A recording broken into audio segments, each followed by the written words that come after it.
So for a lot of us, the route to a 40-inch vertical is a super frustrating process with a lot of setbacks, but the truth is there really doesn't have to be. I myself have been through it all on my route to 40 inches, and now I'm chasing, 45 or whatever. Nonetheless, there's a few things that I feel like I should have added earlier and a lot of things that I could have done without. This is the most efficient way to a 40-inch vertical. So the first thing you're going to want to do is assess yourself. Now, out of all the steps I'm going to go over, this is probably the most challenging and frustrating one to do. And that is because you have to be real with yourself. You got to be honest with where you're at and where you're trying to go.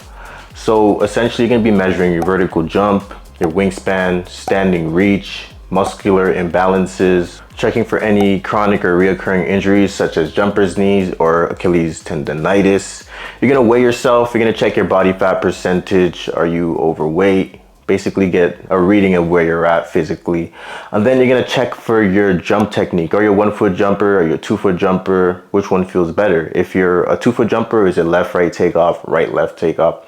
You're going to analyze as much as you can. And just remember, it seems like a lot, but the more detailed you are, the better that you can track your progress moving forward. So detail is good, but as long as you understand that this is a journey, because this is not necessarily a 2 or 3 month process, especially if you have poor genetics.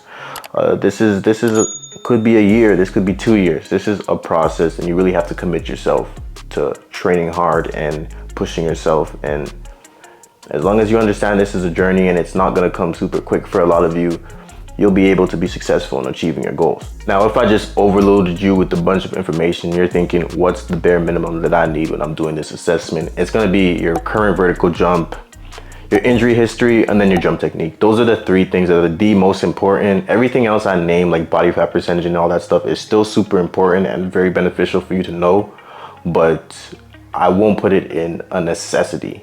The 3 things I just named are definitely a necessity for you to track your progress moving forward. So once you're done your assessment, you're gonna have something like, I have a 35-inch vertical, I'm 6 foot with a 7'9" standing reach, whatever wingspan. I have jumper's knee, I'm 190 pounds at 15% body fat. You're just gonna have a general profile of what you are, what you currently can do, and then from there you're gonna simply just set a goal of what you want to be. You want to be 6 foot, maybe you want to be 185, 180 pounds at 13 to 12% body fat and have a 40-inch vertical. So you're gonna set your goals based off of your current profile and make something that's realistic. You can set a time frame, but everyone's timeline is different, so you can only do so much in regards to that, but that's going to be step 1. So once you're done with your assessment, you can move on to step 2, and step 2 is honestly the most neglected step. Very important because this kind of sets your genetic ceiling. You're going to want to address all the issues, all the concerns that you have from your assessment. Now, is your body fat percentage high? Are you fat? Are you at 25% body fat? Then get down to 15%. Do you have injuries? Make sure you rest up. Make sure you get healthy. Get rid of the jumper's knee. Get rid of the Achilles tendonitis, whatever other injuries you have. Because the truth is, we don't have a lifetime to maximize our genetic potential. Yes, you can be 40 and learn how to dunk. Yes, you can be 30, learn how to dunk. Whatever age you are, you can learn how to dunk, unless you're 60. But I'm just speaking towards maximizing your genetic potential. If you learn how to dunk at 40, you're way beyond your prime, and you're not going to be able to get as much of a vertical as you would like. Now, you don't want to spend your 20s and your teens pushing through injuries, beating your body up, and severely limiting your genetic potential because you just want to not listen to your body and not take care of yourself. So make sure that you take care of yourself. Make sure that you address all the issues that you have while you are in your prime or before you're in your prime, so that you can still get as much juice out of your body as you possibly can.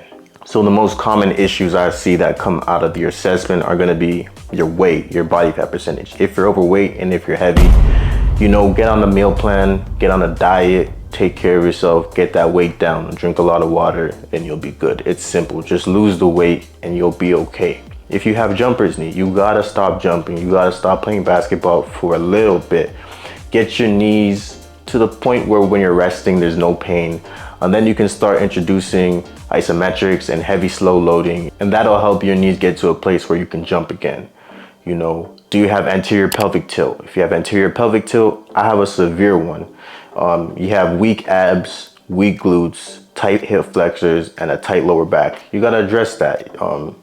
You know, people say you should stretch your lower back, stretch your hip flexors. I just really find you gotta really strengthen your core, strengthen your glutes, and the rest will take care of itself. You're essentially going to be checking all of those boxes to make sure you have a solid foundation to move through your training. Now, I'm not saying you need to be 100% healthy, because you're probably not going to be. You don't need to address everything to its fullest capacity.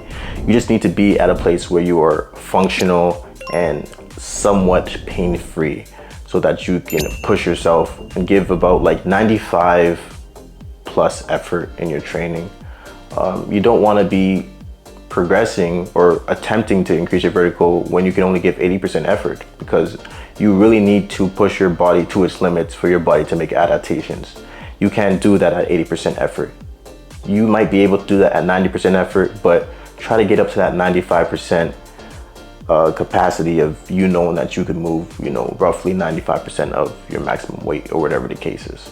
Now, the third thing you're gonna do is you're going to master your technicals. You're going to master your jump technique. If you're a 1 foot jumper or a 2 foot jumper, you're gonna maximize that specific jump style. You're gonna get a ton of reps in. And then you're gonna go ahead and low rim dunk, because dunking is a skill at the end of the day. You can jump 40 inches, but if you don't know how to put the ball in the hole, you don't know how to put the ball in the hole. So you gotta make sure that you are practicing getting your hand over the rim, how you're gonna throw it in.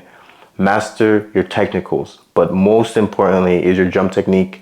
Whether you're left, right, or right, left, or you jump off 1 foot and it's a left foot takeoff or a right foot takeoff, you have to master your technicals.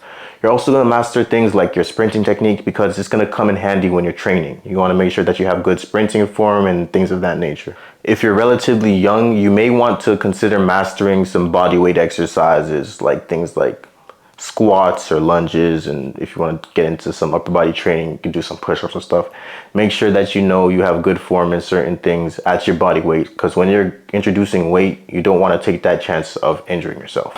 Now, step number 4 is going to be programming. Everybody's favorite part. This is pretty much the only part that everyone ever does. They just go straight to programming. Now, whether you are designing a program or you are purchasing a program like PJF or THP training, you want to make sure that you stay consistent and you do not program hop. It's the biggest setback that everybody has. If you don't see progress as fast as you can or as fast as you would like to, people program hop. It's just a serious issue. You got to stick with something. Not everything comes instant.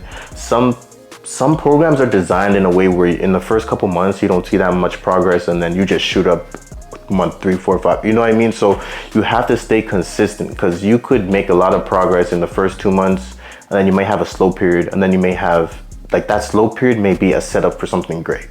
So you can't hop. You got to make sure that you do your research if you're purchasing, and trust that the research that you've done is sufficient, and trust that you are smart enough to choose a program that could last you over some time period. Now, if you're not smart, get some advice from somebody. I'm not gonna lie, but it's just the truth. Just don't program hop. Now, I will give you an indication that you should leave a program, because there are situations where you have to stop a program prematurely, and that's probably just going to be if you're getting injured a lot, continuously injured, that program just strictly isn't for you. If you keep getting hurt, you gotta take a step back and probably go back to the drawing board, get a new program, design a new program, whatever you're doing, and make sure that you can find something that you can continuously perform.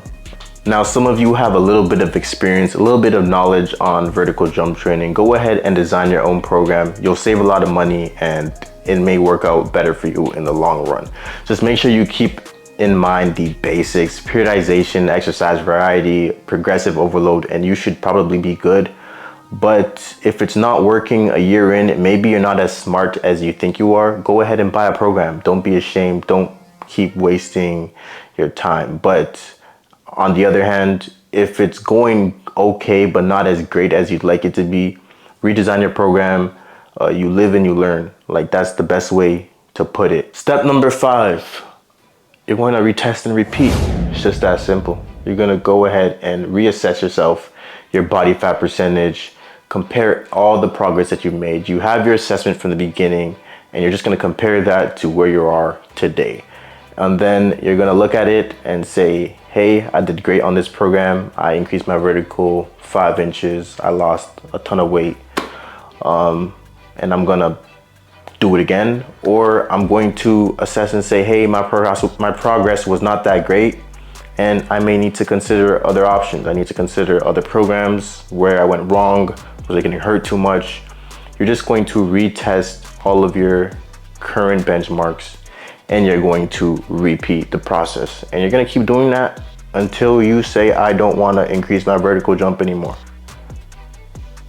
So that's the most efficient way to increase your vertical jump. From yours truly, Jiggy Hills. That's me, Jiggy Hills. And I'm out, bruh.